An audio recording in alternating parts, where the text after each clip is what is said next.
I was lying in a hospital bed, alone, holding my newborn daughter for the first time. My husband wasn't there. He was on a beach in the Bahamas. With her. And when he finally came back, he had no idea what I'd discovered while he was gone. My name is Rachel, and this is the story of the worst week of my life, and how it became the beginning of everything better. But let me start at the beginning. I met David 7 years ago at a friend's wedding. I was a bridesmaid. He was the best man. We got paired up for the processional, and by the end of the night, we'd exchanged numbers. He called me the next day.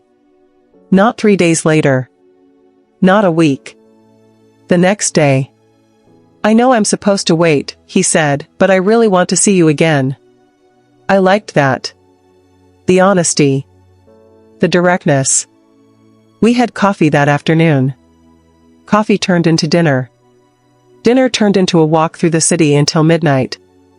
3 months later, he told me he loved me. 6 months after that, we moved in together. A year later, he proposed at the same park where we'd had that first midnight walk. It felt like a fairy tale. I was 25. He was 28. We had our whole lives ahead of us. The wedding was small. Just family and close friends. We couldn't afford anything fancy. I was working as a teacher. He was in sales at a medical device company. We made enough to get by, but not much more. We honeymooned in a cabin upstate. 3 days. That's all we could afford to take off work. But it was perfect. Or at least I thought it was. The first 2 years of marriage were good. Not perfect. Nobody's marriage is perfect. But good. We had the normal arguments. Whose turn it was to do dishes. Whether we could afford a nicer apartment. What to do for the holidays.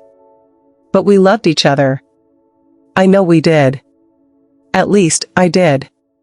Things started changing in year 3. David got promoted. Senior sales representative. It came with a significant raise and a lot more travel. This is great for us, he said. We can finally start saving.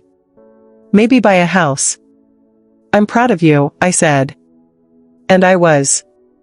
But the travel was more than I expected. 1 week a month at first. Then 2 weeks. Then sometimes 3. It's temporary, he'd say. Once I establish these accounts, I won't have to travel as much. I believed him. I had no reason not to. When he was home, things were mostly good. A little distant, maybe. He was always on his phone. Always checking emails. Work stuff, he'd say when I asked. I didn't push. I should have. 6 months into his new position, I started feeling like something was off. Little things. He started going to the gym more. Lost 15 pounds. Bought new clothes. I need to look professional for these bigger clients, he explained. Made sense. He started wearing cologne. Expensive cologne. It's part of the image, he said. Okay. He password protected his phone. Company policy, he claimed. We handle sensitive client information. I wanted to believe him. So I did. Then, 8 months ago, I found out I was pregnant. We'd been trying for a few months. Not aggressively, but we'd stopped being careful. When the test showed positive, I was terrified and excited in equal measure.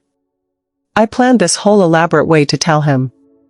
Bought a onesie that said "Best Dad" and wrapped it like a present. When he came home from a work trip that Friday, I handed him the box. He opened it. Stared at it. You're pregnant? I'm pregnant. He smiled. Hugged me. Said all the right things. This is amazing. We're going to be parents. I love you. But something in his eyes looked trapped. I told myself I was imagining it. Over the next few months, as my belly grew, David seemed to grow more distant. He took more work trips. Came home later. Spent more time on his phone. I tried to talk to him about it. Is everything okay? You seem stressed. I'm fine. Just a lot of pressure at work. New baby on the way. I'm trying to secure our future. It sounded reasonable. But it felt wrong. When I was 5 months pregnant, I asked him to come to a doctor's appointment. I can't, babe. I have a client meeting. Can you reschedule? It's the anatomy scan. We'll find out the sex. I really can't. This client is huge. But you can record it, right? I'll watch later. He didn't watch it later. I found out we were having a girl. I texted him the news with a picture of the ultrasound. He replied 3 hours later, "That's great." 2 hearts. An emoji. That's how he responded to finding out he was having a daughter. I started crying in the parking lot of the doctor's office, and I couldn't stop. My best friend Emma came over that night. Something's wrong, I told her. What do you mean? With David. He's different. He's never here. When he is here, he's not really here. He's probably just stressed about becoming a dad. Men get weird about that stuff. Maybe. But I didn't think so. Emma looked at me carefully. Do you think there's someone else? The question hung in the air. No, I said. Too quickly. No, David wouldn't do that. You're right. I'm sorry. I shouldn't have suggested it. But the seed was planted. That night, after Emma left, I couldn't sleep. I lay there, 7 months pregnant, staring at the ceiling, thinking about all the late nights. All the trips. All the times he'd chosen work over me. At 3 in the morning, I did something I'd never done before. I picked up his phone from the nightstand. He was asleep next to me, snoring softly. I knew his passcode.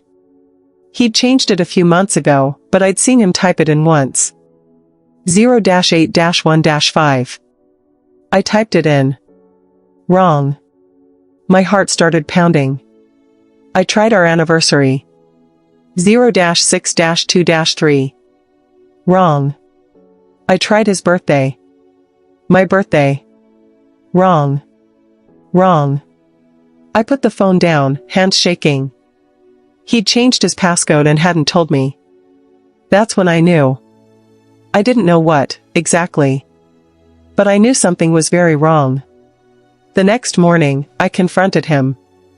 You changed your passcode. He looked up from his coffee. What? On your phone. You changed it. Oh. Yeah. Work made me. Security thing. Why? You didn't tell me. I didn't think it was a big deal. Why do you need to get into my phone? I don't need to. We've always known each other's passcodes. Rachel, are you seriously making this a thing right now? I have to leave for the airport in an hour. Another trip? Yes. I told you about this. Chicago. 3 days. He hadn't told me. I would have remembered. When did you tell me? Last week. You probably forgot. Pregnancy brain, right? He smiled. Kissed my forehead. Grabbed his pre-packed suitcase. I love you. Take care of our girl. And he left. I stood there in our apartment, alone, and realized I couldn't remember the last time I'd actually felt loved by him. Those 3 days while he was gone, I spiraled. I couldn't eat. Could barely sleep. I kept thinking about the phone. The passcode. The distance. Emma came over again. You need to talk to him, she said. Really talk to him. Tell him how you're feeling. I've tried. Try harder. You're about to have a baby together. You can't bring a child into a marriage that's falling apart. She was right. When David got home from Chicago, I sat him down. We need to talk. He sighed. Actually sighed. Can it wait? I'm exhausted. No. It can't wait. He sat down on the couch. Looked at his phone. David. Put the phone down. He did. Barely. What's going on? He asked. That's what I want to know. What's going on with you? With us? Nothing's going on. You're never here. When you are here, you're distant. You changed your passcode without telling me. You missed the ultrasound. You barely seem excited about the baby. That's not fair. I'm working my ass off to provide for this family. I don't need you to work yourself to death. I need you to be present. I'm doing the best I can, Rachel. Are you? His jaw tightened. What are you asking me? My heart was pounding. Is there someone else? Jesus Christ. Are you serious right now? Just answer the question. No. There's no one else. I can't believe you're even asking me that. Then why are you acting like this? Like what? Like someone who's stressed about becoming a father and keeping a roof over our heads? You're making me sound crazy. You're acting crazy. That word. Crazy. I felt like I'd been slapped. I'm 8 months pregnant with your child and I'm asking you to be honest with me. That's not crazy. He stood up. I'm going to bed. We'll talk about this when you're thinking more clearly. He left me sitting there. Alone. Again. The next 3 weeks were tense. We barely spoke except for logistics. Bills. Groceries. Doctor appointments that he continued to miss. My due date was April 15th. On April 1st, David told me he had a trip. Are you kidding? I said. I'm 2 weeks from my due date. The baby's not due until the 15th. I'll be back on the 10th, plenty of time.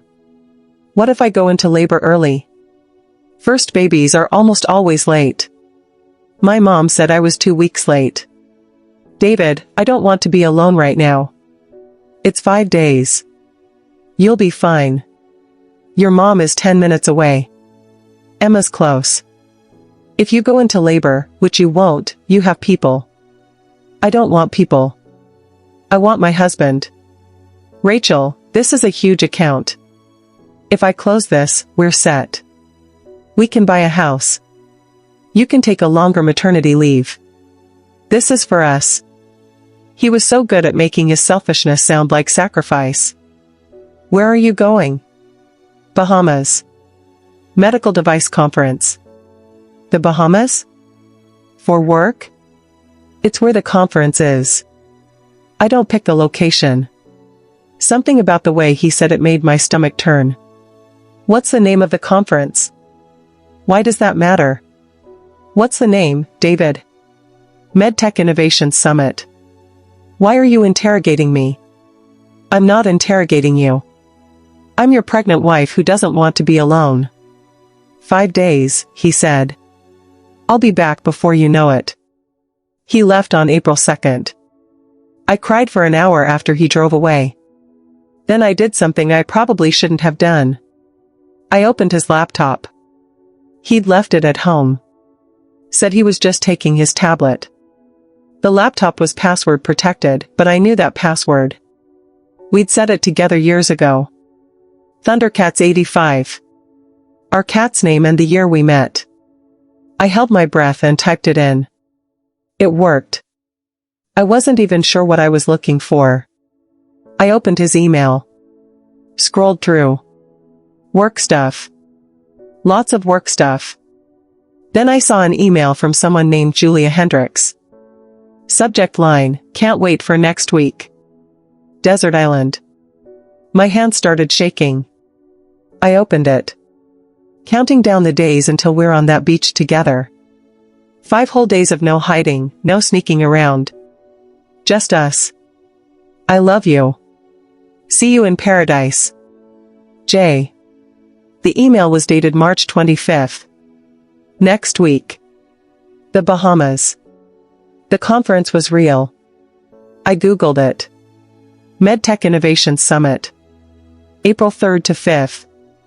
Nassau, Bahamas. But Julia wasn't a conference. Julia was his mistress.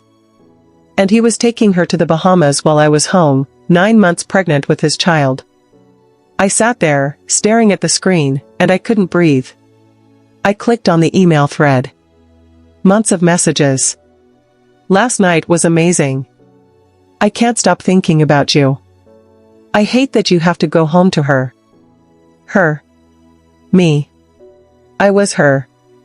I scrolled back further. The email started 8 months ago. Right after I told him I was pregnant. There were pictures. Them at restaurants. Her kissing his cheek. Him with his arm around her. She was beautiful. Blonde. Thin. Everything I wasn't anymore with my swollen belly and pregnancy exhaustion. In one photo, they were in bed together. You couldn't see anything explicit, but it was clear what had happened. The caption, "Best business trip ever winking face." I ran to the bathroom and threw up. When I came back, I kept reading. He'd told her he loved her. Multiple times. He'd told her he was going to leave me. Once the baby's born and things settle down, I'll tell her. I promise. I just need to wait for the right time. I read that line over and over. He was planning to leave me. Right after I gave birth to his child.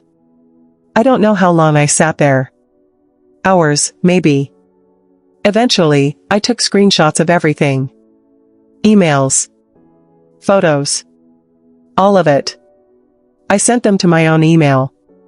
Then I closed the laptop and put it back exactly where he'd left it. I lay down on our bed and stared at the ceiling. My husband was on his way to the Bahamas with his mistress. And I was here, alone, pregnant with his baby, wondering what the hell I was supposed to do. I called Emma. He's cheating on me. She came over immediately. I showed her everything. She cried. I cried. What are you going to do? She asked. I don't know. Do you want to call him? Confront him? And say what? I went through your laptop and found out you're taking your girlfriend to the Bahamas?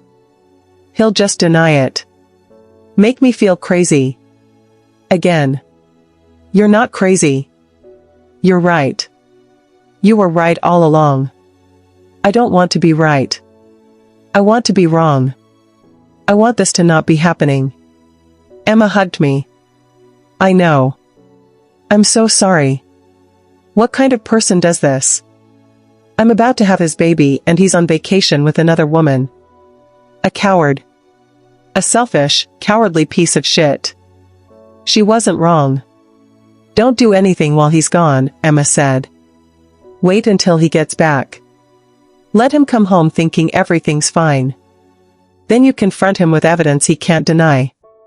Okay. And Rachel? Start documenting everything. If this ends in divorce, you're going to need proof of the affair. Divorce.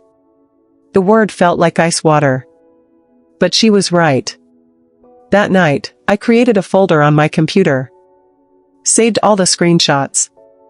Started a timeline of his trips, his lies, his absences. I was building a case against my own husband. The next morning, April 3rd, I woke up feeling strange. Crampy. Uncomfortable. Braxton Hicks, probably. I'd been having them for weeks. But these felt different. By noon, they were coming regularly. Every 20 minutes. I called my doctor's office. It could be early labor, the nurse said. But you're not due for almost 2 weeks. It's probably prodromal labor. False labor. Time them. If they get closer together or more intense, call us back. I spent the afternoon timing contractions. 4 p.m. contraction. 4:18 p.m. contraction. 4:35 p.m. contraction.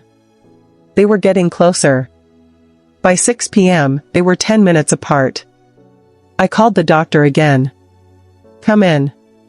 Let's check you. I called Emma. I think I'm in labor. Oh my God. Okay. I'm coming to get you. Should I call David? Fuck David. Do you want to call David? Did I? Part of me wanted to. Wanted him to drop everything and come home. Wanted him to choose us. But I knew he wouldn't. He was on a beach with Julia. And I was about to have our baby alone. No, I said. Don't call him. Emma picked me up and drove me to the hospital. They examined me. 4 centimeters dilated. I was in active labor. But I'm not due for 2 weeks, I said. Babies come when they're ready, the doctor said. You're having a baby today. The world tilted. I was having a baby. Today. Without my husband. Is someone coming to be with you? The nurse asked. My friend is here. What about the baby's father? He's not available. She gave me a look of sympathy that made me want to cry. They admitted me. Put me in a delivery room. Emma held my hand. Do you want me to try to reach David? She asked. How? I don't even know where he's staying. We could call his office. They'd have his hotel information. I thought about it. Imagined the call. Him in bed with Julia. His phone ringing. Seeing it was me. Would he answer? Would he lie about where he was? Would he come home? No, I said. If he wanted to be here, he wouldn't have left. Rachel. I don't want him here. Not like this. Not when I have to beg him. He should want to be here. Emma squeezed my hand. Okay. Then I'm here. You're not alone. But I felt alone. Even with Emma sitting next to me, I felt completely alone. The contractions got worse. By 9 p.m., they were coming every 3 minutes. By midnight, I was 7 centimeters. By 2 a.m., I was fully dilated and ready to push. Okay, Rachel, the doctor said. Next contraction, I want you to push. I pushed. And pushed. And pushed. For 2 hours. At 4:23 a.m. on April 4th, my daughter was born. 6 pounds, 4 ounces. Perfect. They put her on my chest and I looked down at her tiny face. She had dark hair. My nose. David's chin. She was the most beautiful thing I'd ever seen. And I was filled with this overwhelming love and overwhelming rage at the same time. Love for her. Rage at him. He should be here. He should be seeing this. Instead, he was with her. I looked at Emma, who was crying. She's perfect, Emma whispered. She is. What are you going to name her? David and I had talked about names. If it was a girl, he wanted Emily. I looked down at my daughter. Sophia, I said. Her name is Sophia. It's beautiful. I spent the rest of that morning in a haze. They took Sophia to the nursery for tests. I slept for a few hours. When I woke up, my mom was there. Emma had called her. Oh, sweetheart, Mom said, hugging me. She's beautiful. I just saw her. Thanks for coming. Where's David? I started crying. I told her everything. About the emails. The affair. The Bahamas. My mother, who had always liked David, who had called him a good man at our wedding, looked at me with murder in her eyes. That son of a bitch. Mom. I'm going to kill him. I'm actually going to kill him. Get in line, Emma said from the corner. What are you going to do? Mom asked. I don't know. I haven't thought past getting through labor. You're going to leave him. It wasn't a question. I don't know. Rachel. He missed the birth of his child to be with his mistress. There's no coming back from that. I know. But did I? Part of me still wanted to believe there was an explanation. That maybe he didn't know I was in labor. That maybe if he knew, he'd have come home. I knew I was lying to myself. But it was easier than facing the truth. David called me that afternoon. I was nursing Sophia when my phone rang. His name on the screen made me feel sick. I answered. "Hey, babe. How are you feeling?" His voice was cheerful. Light. Like he didn't have a care in the world. "I'm okay." "Good. How's my girl?"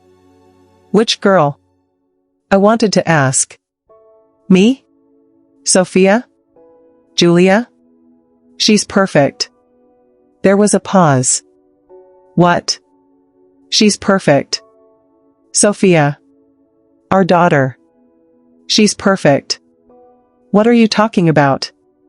"I had the baby, David." Silence. "What? When?" "Last night. Early this morning. 4:23 a.m. "That's not possible. You're not due for another week and a half. Babies don't check calendars. Why didn't you call me?" "I tried. I lied. You didn't answer. My phone has been on the whole time. I didn't get any calls from you. Maybe the service is bad in the Bahamas." Another pause. "How did you know you're in the Bahamas?" "You told me. MedTech conference. Remember?" "Right. Yeah. Shit. Rachel, I'm so sorry. I'll get the first flight home. I'll be there as soon as I can. Don't rush. I'm sure you have important conference sessions to attend." "Rachel. I have to go. Sophia needs to eat." I hung up. My hands were shaking. Emma looked at me. "You okay?" "No." "What did he say?" "He's coming home." "Good. Then you can tell him you know about Julia and kick his ass to the curb." My mom nodded. "Damn right. But I wasn't ready." I know that sounds stupid. My husband had just missed the birth of our child for his mistress, and I wasn't ready to confront him. But I wasn't. I was exhausted. Emotional. Physically wrecked. And I had a newborn. I needed time to think. To plan. To figure out what the hell I was going to do. David got home the next day. April 5th. I was being discharged from the hospital that afternoon. He showed up at noon. Walked into the room with flowers and a stuffed elephant. "Rachel. Oh my God. I'm so sorry I wasn't here." He tried to hug me. I let him. What else was I supposed to do? "Where is she? Where's the baby?" "Sophia." "What?" "Her name is Sophia." "I thought we agreed on Emily." "You wanted Emily." "I wanted Sophia." "Okay. Sophia. Where is she?" I pointed to the bassinet next to my bed. He walked over. Looked down at his daughter. And I watched his face. I wanted to see regret. Shame. Overwhelming love. I saw stress. He looked stressed. "She's so small," he said. "She's a baby." "Right. Yeah. Can I hold her?" "You're her father." He picked her up awkwardly. Sophia started crying. "What do I do?" "Support her head. Rock her a little." He did. She kept crying. "She doesn't like me. She doesn't know you." The words came out harsher than I meant them. He looked at me. "Rachel, I'm sorry I wasn't here. If I had known." "You would have what? Come home? Left your conference?" "Of course." "Liar." "It's fine. Emma was here. My mom came. Still. I should have been here." "Yes. You should have." He put Sophia back in the bassinet. Sat down next to my bed. "How was it? The delivery?" "Painful. I'm sorry. Are you? What kind of question is that? Of course I'm sorry. How was the conference? He looked confused by the change of subject. It was fine. Good, actually. I think I landed a couple of big accounts. That's great. Did you get to enjoy the beach at all? A little. Not much. Mostly just conference stuff. Lie after lie after lie. I'm glad you had fun. Rachel, what's going on? You're being weird. I just had a baby alone. I'm allowed to be weird. He sighed. You're right. I'm sorry. Let's just get you home, okay? Get settled. We'll figure everything out. Figure everything out. What did that even mean? We took Sophia home that afternoon. The apartment felt different. Smaller, maybe. Or maybe I was different. That first night was hell. Sophia cried every 2 hours. I was up and down all night. David slept through it. When I shook him awake at 3 a.m. and asked him to help, he mumbled, I have to work tomorrow. You're on maternity leave. I wanted to smother him with a pillow. The next week was a blur. Feeding. Changing diapers. Trying to sleep. David went back to work 2 days after we got home. I used all my time off for the conference, he said. I don't have any paternity leave saved. Because you spent it in the Bahamas with Julia. I didn't say it out loud. I was too tired to fight. Emma came over every day. Helped with Sophia. Brought food. Let me shower. Have you talked to him yet? She asked. No. When are you going to? I don't know. Rachel, the longer you wait. I know. But I was scared. Scared of what would happen when I finally said it out loud. When I accused him. When I asked him to choose. Because what if he didn't choose us?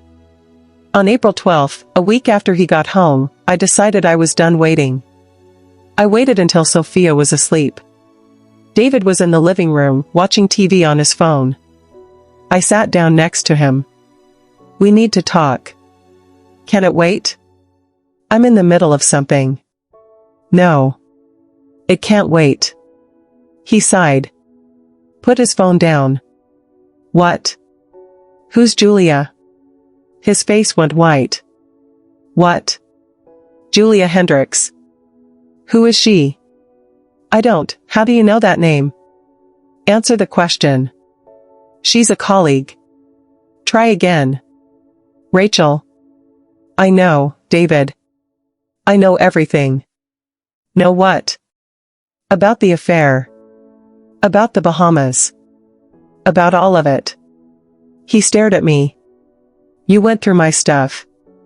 That's what he was worried about. Not that he'd been caught. That I'd invaded his privacy. You went through my laptop. Yes. You had no right. I had every right. You're my husband. And you've been lying to me for months. Keep your voice down. You'll wake the baby. Don't you dare tell me to keep my voice down. Okay. Fine. You want to do this? Let's do this. He stood up. Yes. I've been seeing Julia. For about 8 months. Hearing him say it out loud was worse than reading the emails. Why? Because you and we haven't been us for a long time. We haven't been us because you've been with her. It started before that. You know it did. So this is my fault? I didn't say that. You're implying it. I'm saying we grew apart. And I found someone who understood me. I'm your wife. I'm supposed to understand you. You stopped trying to understand me when you got pregnant. Everything became about the baby. I was growing your child. Of course everything was about the baby. See? Even now. It's all about the baby. I couldn't believe what I was hearing. You missed her birth, David. You were on vacation with your mistress while I gave birth to your daughter. Do you understand how fucked up that is? I didn't know you were going to go into labor. You should have been here anyway. I was 2 weeks from my due date. What kind of man leaves his pregnant wife to go on vacation? It wasn't a vacation. It was work. Stop lying. I saw the emails. Can't wait to be on the beach with you. Just us. No hiding. That's not work, David. That's a romantic getaway. He ran his hands through his hair. Okay. You're right. I shouldn't have gone. But Rachel, you have to understand. I was drowning. The pressure of the baby, the money, the responsibility. I needed an escape. So you ran to her. She makes me feel like myself again. And what do I make you feel like? Trapped. The word hung in the air like poison. Trapped. Then leave, I said quietly. What? If you feel trapped, leave. Go be with Julia. Be free. I can't just leave. We have a baby. You already left. You've been gone for months. You just haven't moved out yet. That's not fair. None of this is fair. You cheated on me. You lied to me. You missed the birth of our child. And now you have the audacity to tell me you feel trapped? I never meant to hurt you. But you did. You did hurt me. You're still hurting me. I don't know what you want me to say. I want you to say you're sorry. Really sorry. Not sorry you got caught. Sorry for what you did. I am sorry. Are you in love with her? He hesitated. And that hesitation told me everything. David. Are you in love with her? I don't know. You don't know. It's complicated. It's not complicated. Either you love her or you don't. I have feelings for her. Yes. And me? Do you have feelings for me? Of course. You're my wife. The mother of my child. That's not what I asked. I love you, Rachel. But you're in love with her. I don't know. Then figure it out. Because I'm not doing this. I'm not sitting here waiting for you to decide if you want to be with me or her. What are you saying? I'm saying you need to choose. That's not fair. You cheated on me. You don't get to talk about fair. Sophia started crying from the bedroom. I stood up. I'm going to take care of our daughter. When I come back, I want you gone. Rachel. Get out, David. I went to the bedroom. Picked up Sophia. Held her while she cried. And I cried too. When I came back out 20 minutes later, David was gone. I called Emma. I did it. I told him to leave. Good. Are you okay? No. I'm coming over.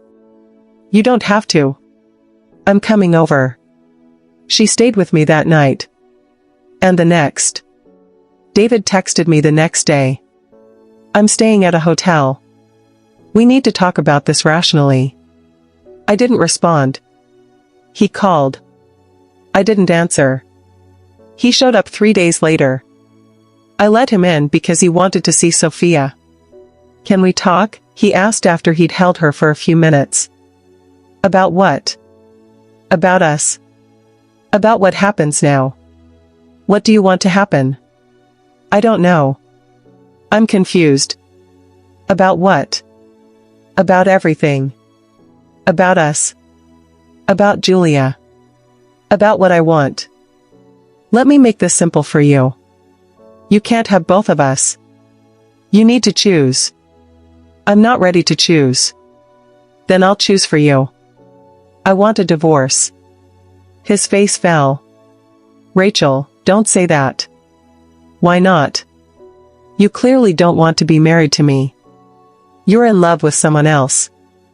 This is over. What about Sophia? What about her? She needs her father. Then be her father. But you can't be my husband anymore. I don't want to lose you. You already did. Months ago. I'm just making it official. He started crying. Actually crying. I fucked up. I know I fucked up. Yes. You did. Can't we try to fix this? For Sophia? Staying together for the baby is the worst thing we could do. She deserves better than parents who are miserable together. I'm not miserable. I am. Because of Julia? Because of everything. Because I can't trust you. Because you lied to me for months. Because you missed the birth of our child. Because you just told me you feel trapped. I can't fix this, David. I don't want to fix this. So that's it? 7 years together and you're just done? I'm not the one who gave up on this marriage. You did. When you started fucking Julia. He flinched. I'll file for divorce on Monday, I said. You can see Sophia whenever you want. We'll figure out custody. I don't want a divorce.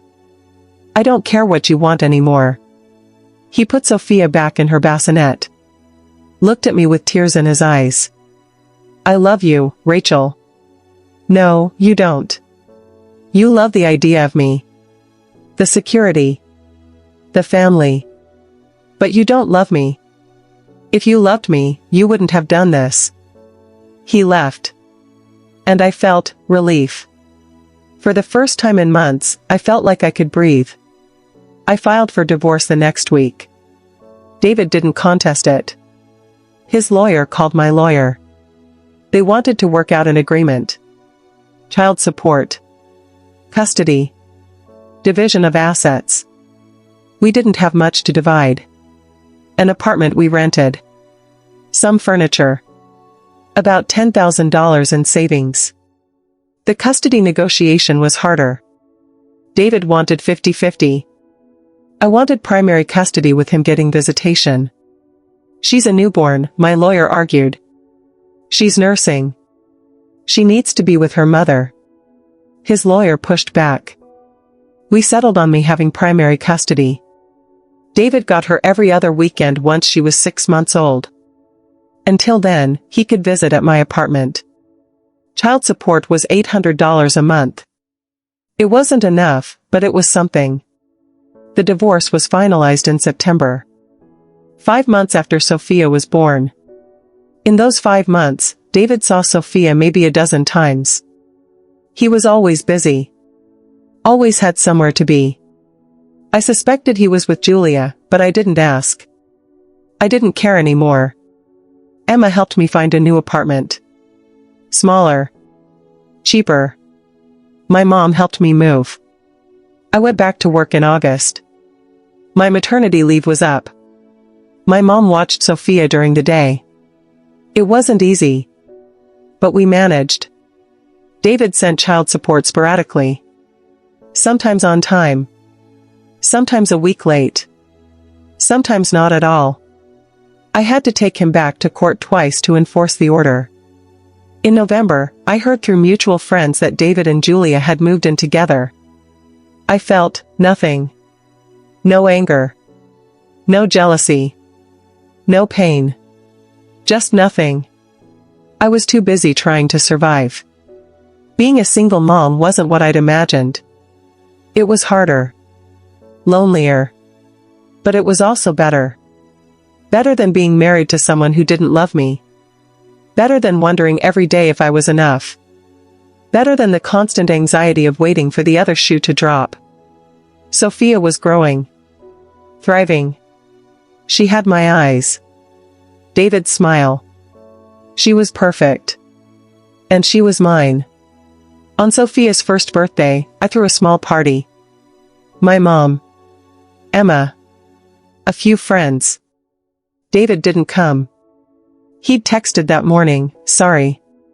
Can't make it. Work thing. We'll make it up to her.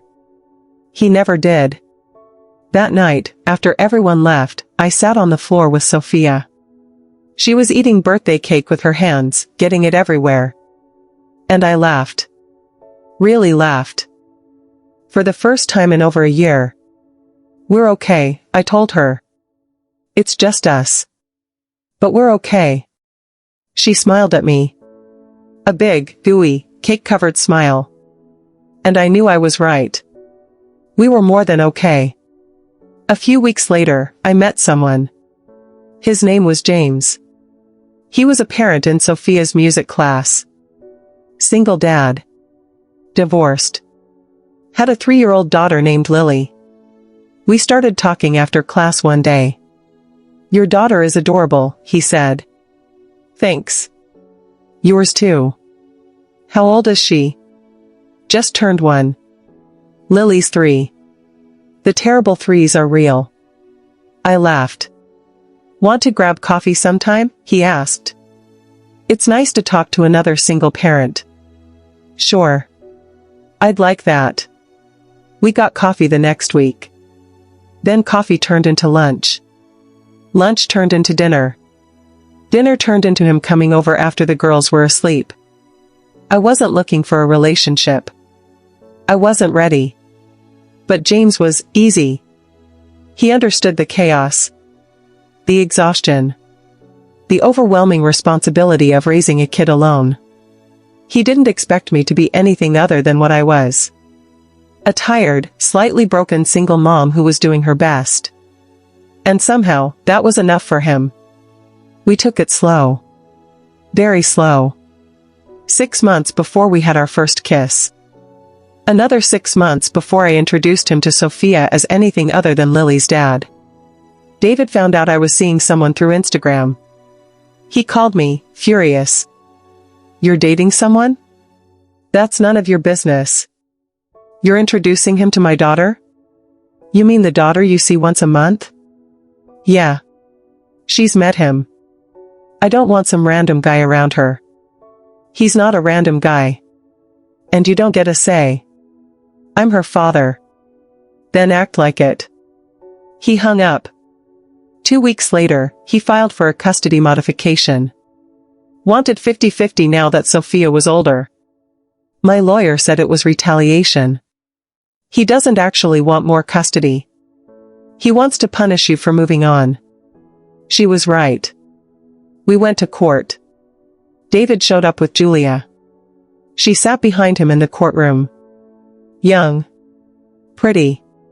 Smug. I wanted to throw something at her. David's lawyer made his case. Mr. Harrison is a devoted father who wants more time with his daughter. My lawyer destroyed him. Mr. Harrison has seen his daughter 12 times in the past year. He's missed 3 scheduled visitations. He's behind on child support by 4 months. This isn't about being a devoted father. This is about control. The judge agreed. Custody stayed the same. David was ordered to pay the back child support within 30 days. As we left the courthouse, Julia grabbed David's arm. This is bullshit, she said loud enough for me to hear. I stopped. Turned around. Excuse me? She looked at me. I said this is bullshit. You're keeping his daughter from him out of spite. I'm keeping his daughter on the schedule he agreed to. The schedule he barely follows. Because you make it difficult. I make it difficult? I've never once denied him visitation. He's the one who cancels. Who has to work? Who's too busy? David put his hand on her arm. Julia, don't. No. She needs to hear this. You're a bitter ex who can't stand that David's moved on. I laughed. Actually laughed. Moved on? Is that what you think happened? That he moved on? We're together now. Deal with it. Oh, honey. You don't get it, do you? Get what? He didn't leave me for you. He was with you the whole time. While I was pregnant. While I was giving birth.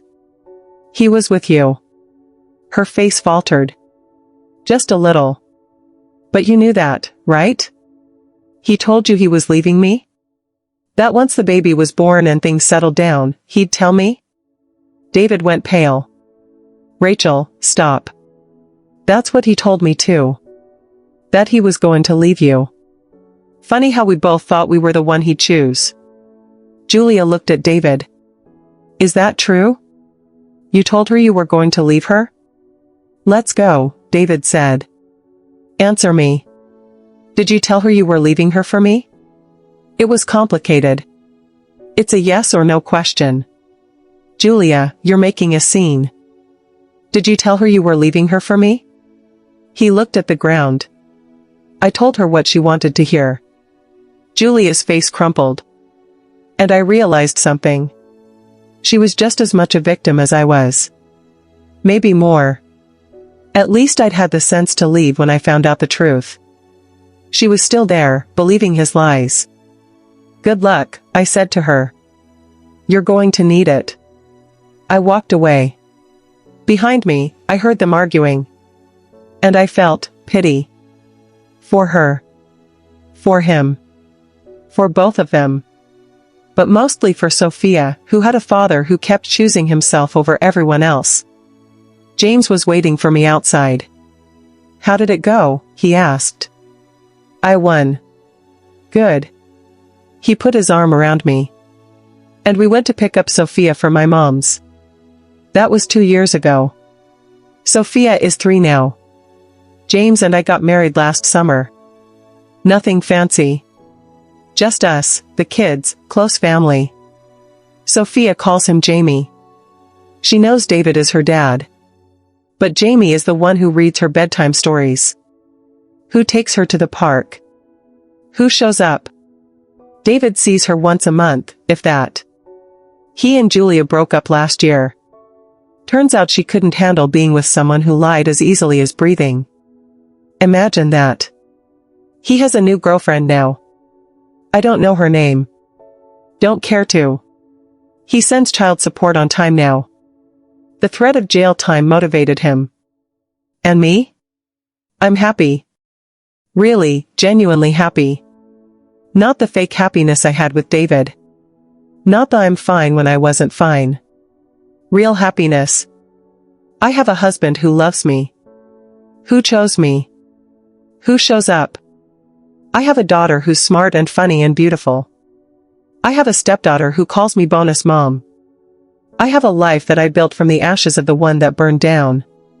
Sometimes, late at night, when I'm nursing our new baby, James and I had a son last year, I think about that night in the hospital. Alone. Terrified. Heartbroken. And I'm grateful. Not for the pain. But for the person it forced me to become. I learned I was stronger than I thought. Braver than I knew. Capable of more than I imagined. I learned that sometimes the worst thing that can happen to you becomes the catalyst for the best thing. That sometimes you have to lose everything to find what you were meant to have all along. David took me for granted. Made me feel small. Insignificant. Not enough. But he was wrong. I was always enough. I just needed to believe it. And now I do. Last month, David asked if Sophia could be in his wedding.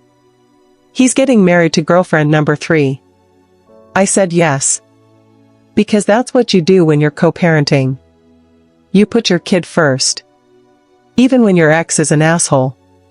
Even when it hurts. The wedding is next week. Sophia is excited. She gets to wear a fancy dress and throw flower petals. She doesn't understand the complexity of it all. That her dad chose not to be there when she was born. That he chose a vacation with his mistress over being with us. She's 3. All she knows is her dad is getting married and she gets to be part of it. And that's okay. Someday, when she's older, she'll understand. She'll see who showed up for her and who didn't. Who kept promises and who broke them. Who loved her unconditionally and who loved her when it was convenient. But that's for later. For now, she's happy. And that's all that matters. Emma came over yesterday. We were drinking wine on my back porch while the kids played in the yard. Can you believe it's been 4 years, she said. Since what? Since that night. In the hospital. When you called me because you were in labor. God. Don't remind me. You were so brave. I was terrified. You were both. I looked at Sophia, chasing James's daughter around the yard. I wouldn't change it, I said. What? That night. Everything that happened. I wouldn't change it. Really? If David had been there, I might have stayed. Tried to make it work. Convinced myself it was a one-time mistake. You think? I know me. I would have wanted to believe him. Wanted to save the marriage. For Sophia. But that would have been worse. Years of lying. More affairs. More betrayal. This way, it was fast. Brutal. But clean. Clean isn't the word I'd use. You know what I mean. It was clear. No ambiguity. No room for excuses. Emma raised her glass. To brutal clarity. I clinked my glass against hers. To brutal clarity.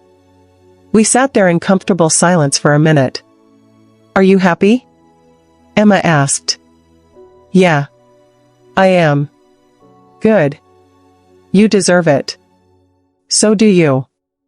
When are you going to let me set you up with James's friend? Never. I'm perfectly happy being single. Liar. She laughed. Sophia ran up to the porch. Mommy. Jamie says we can have ice cream if you say yes. Did he? James appeared, carrying his daughter on his shoulders. I might have said that. Traitor. Please, Mommy. Sophia begged. I looked at her sweet face. My miracle baby. The one I brought into the world alone. The one who made me a mother. The one who saved me. Okay. Ice cream for everyone. The kids cheered. James kissed my forehead. You're the best. I know. We went inside.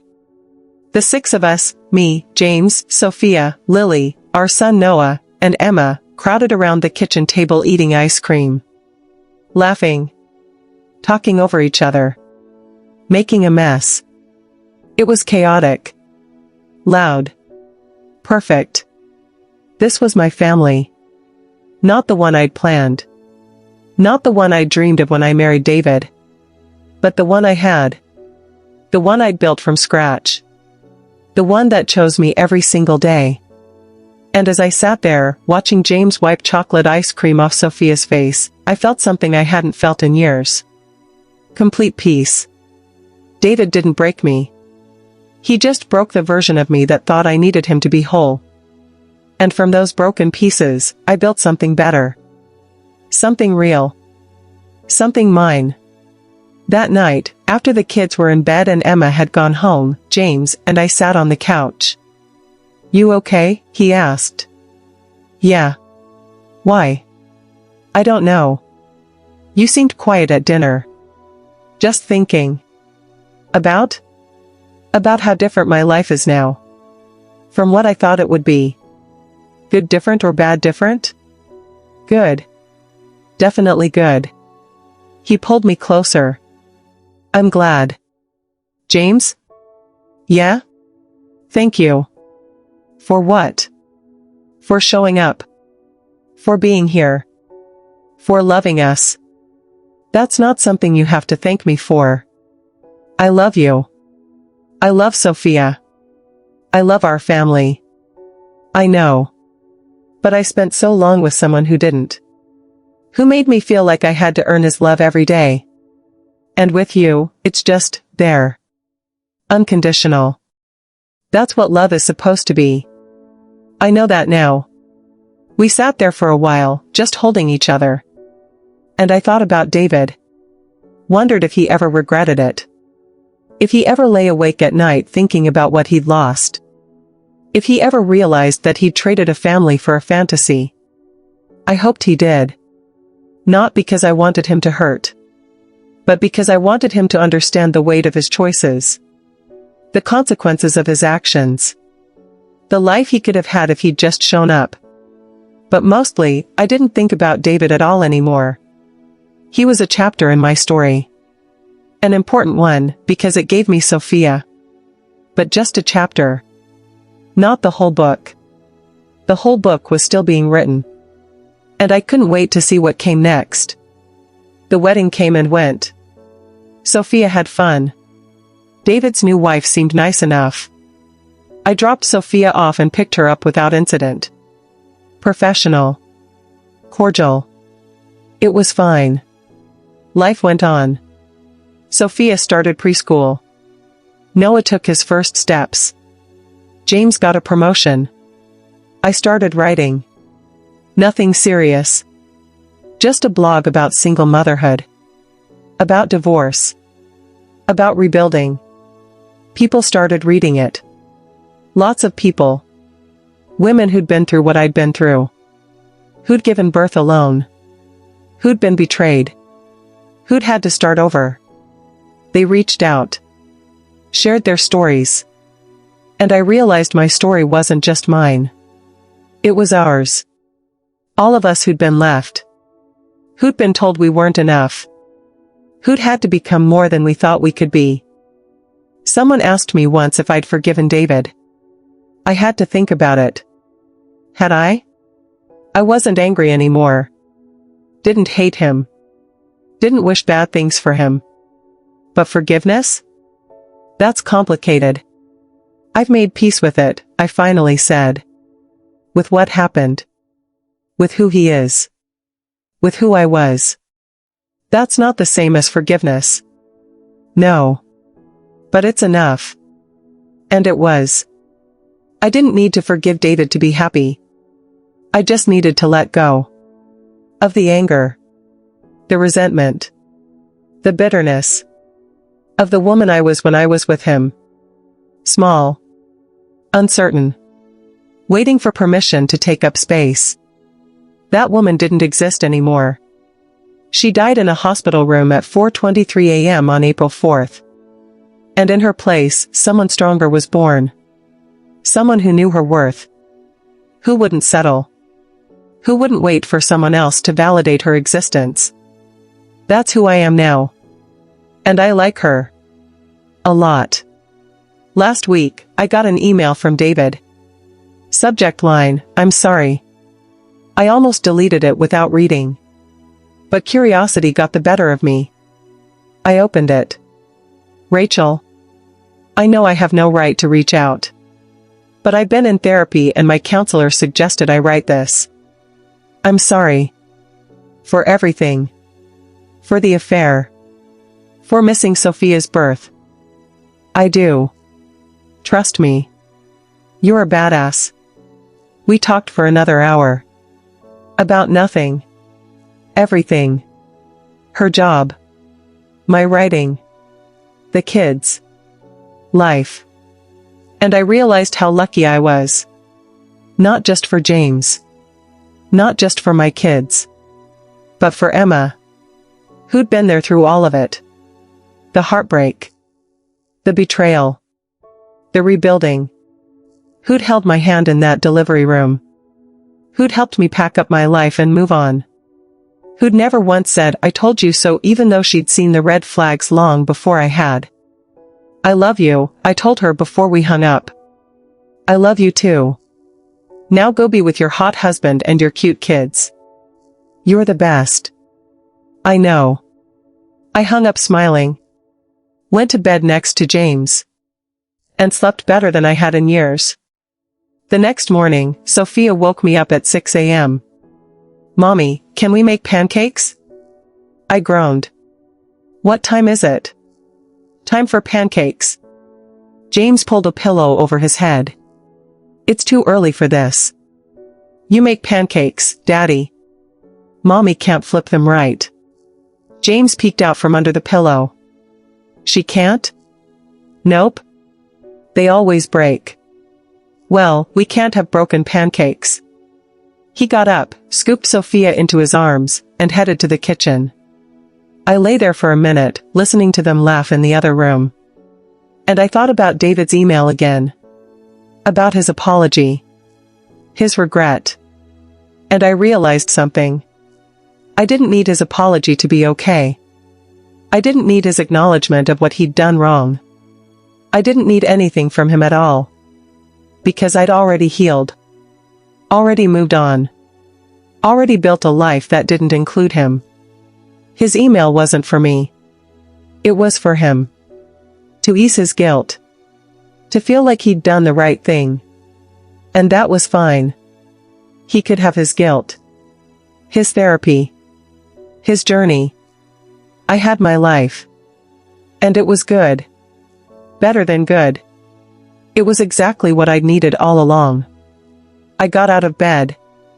Joined James and Sophia in the kitchen. Mommy. Daddy's making funny-shaped pancakes. James held up a pan with what was supposed to be a pancake shaped like a bunny. It looked more like a blob with ears. It's perfect, I said. You're lying. Maybe. But it's perfect anyway. He leaned over and kissed me. Good morning. Good morning. We made breakfast together. All of us. Messy. Chaotic. Loud. And I looked around at this life I had. This family. This moment. And I knew. This was my happy ending. Not the one I'd planned. Not the one I'd expected. But the one I'd earned. The one I'd fought for. The one that was mine. And it was more than enough. It was everything. Sometimes the worst thing that happens to you becomes the best thing that ever happened to you. You just have to survive it first. And then? Then you get to choose. To stay broken. Or to rebuild. To let the betrayal define you. Or to define yourself. I chose to rebuild. To define myself. And I've never looked back. Well, maybe once. To write this story. To tell you that if you're where I was 4 years ago, alone, heartbroken, terrified, it gets better. Not immediately. Not easily. But it does. You get stronger. Braver. More yourself. You learn that you don't need someone else to complete you. You were always complete. You just forgot for a while. And when you remember, that's when the real life begins. So here's to brutal clarity. To starting over. To becoming who you were always meant to be. And to the people who show up. Who stay. Who choose you. Every single day. Those are the ones who matter. Everything else? Everything else is just noise. And I've learned to tune it out.